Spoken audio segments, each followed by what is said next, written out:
Hey everybody, I just wanted to show y'all real quick what I've done to my 72 since I bought it in July. It's middle of November now, so I've had it about 4 months. I just wanted to give everybody an idea of what I've done so far and what they can do for dirt cheap or next to nothing. I know whenever I was looking at buying this 72, I must have watched every video on YouTube 1,000 times trying to decide if it was really the bike I wanted. And I gotta tell you, it's an awesome motorcycle. It's the first Harley I've ever owned, and I don't think I'll ever own another metric bike in my life. Some of the things I've done since I've had it over the last 4 months, as you can see, my front turn signals have been blacked out. There's actually a special paint that Advanced Auto sells. It's in a spray can, just like any other spray paint in their spray paint aisle. But it's an opaque black, and you can black out your lenses and the light still shines through just fine. Those orange turn signals didn't look right on the front of the bike with all the satin black and chrome, so I bought the paint, I scuffed up the lenses, I sprayed a couple of coats of the paint on there, and then I cleared it with a flat black lacquer. It looks really good. They came out really nice, and I think the paint was like 15 bucks. I mean, it was real cheap. I also did my brake light lenses, as you can see. I actually got the left side one just a little bit lighter than the right side one. It's really hard to tell, but they are just a shade off. One of the other really big things I've done, as you'll notice, is I lifted my tank. And I lifted mine just over 3 inches. I think it measured out at about 3.5, might have been 3.25.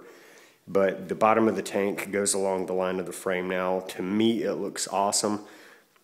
Honestly, I don't care what y'all think, because this is my bike. If you don't like it, don't lift yours this high. But I wanted to lift mine this high. And luckily, I'll show you these brackets. Luckily, I actually had these pieces of metal laying around in my garage, so it worked out perfect for me. It didn't cost me a dime to lift this tank.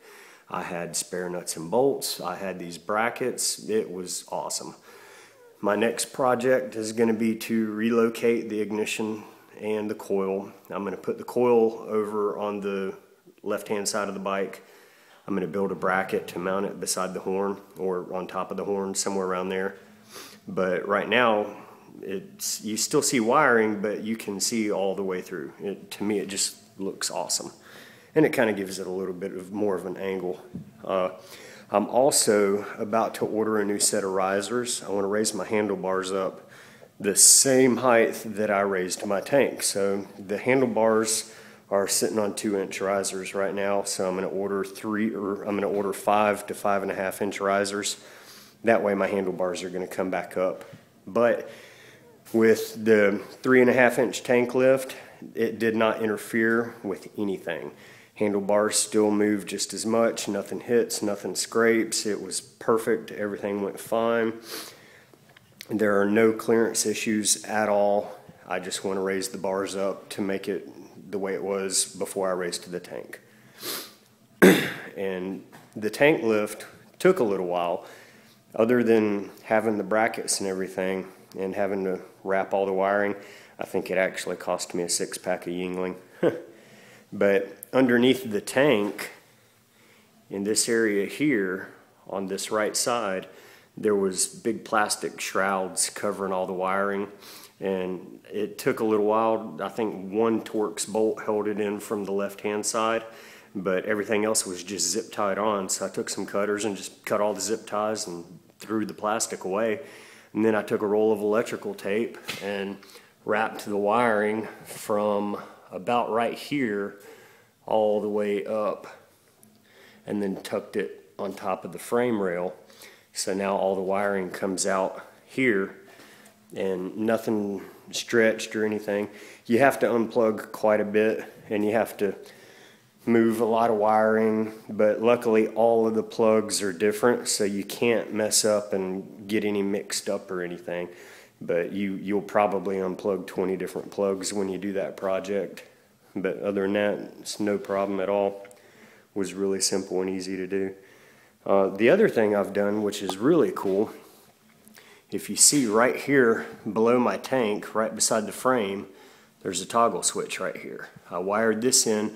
There was a spare plug somewhere right back in here that just came on the bike, and I wired this toggle switch into that plug and installed LED lighting underneath my gas tank, which is bright red, and it looks really good with that red Harley-Davidson pinstriping on the tank.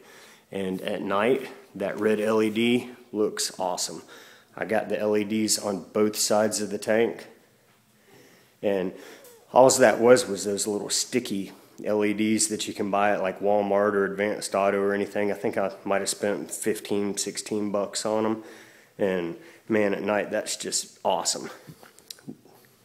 Some of the other things I plan on doing pretty soon, especially since it's getting to be colder and I'm not driving the bike near as much anymore, is I'm going to do something with my exhaust and something with my rear struts. I thought about pulling the baffles out of the slip-ons that come from the factory.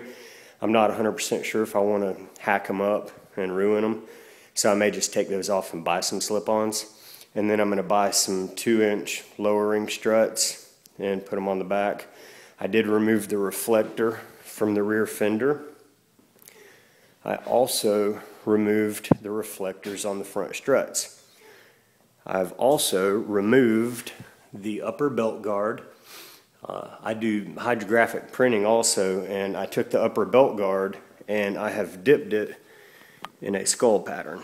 As you can see, I haven't clear coated it yet, but it's got skulls all over it. I'm going to clear coat this with a satin clear coat so it's no longer shiny. And I may put it back on, I may not. If I decide not to put it back on, I'll at least put it up on my website just to show people what I can do. But it came out beautiful. I really love it. I just don't know if I want it back on my motorcycle.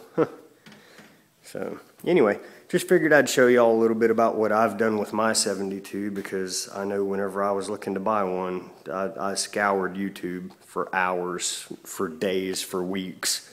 And even since I've bought it, I've watched a bunch of videos just to try to get different ideas. I also moved my handlebars forward a couple of inches, and that made a big difference in the way it handled. No better or no worse, just made a difference. It took me a couple of rides to get used to it, but other than that, this thing's a hell of a lot of fun. And if you have any ideas of doing anything to yours, these are some cheap ideas you can do real quick that'll kind of customize it a little bit and make it a little bit more your own. I also plan on taking this right side mirror and flipping it over and putting it on the left, and taking the left side mirror and just, you know, hanging it up in the garage here so it's out of the way, because you really only have to have one mirror, and I think it'd look a little better without having these big old weird looking things sticking up on top of my handlebars. So anyway, if you have any questions or comments, just post them. If anybody hates what I've done, I don't give a damn. It's my bike, not yours. But if you like it, let me know. If you want to know how I did anything, I'll be glad to try and get back to you and help you out. Y'all have a good night. Bye.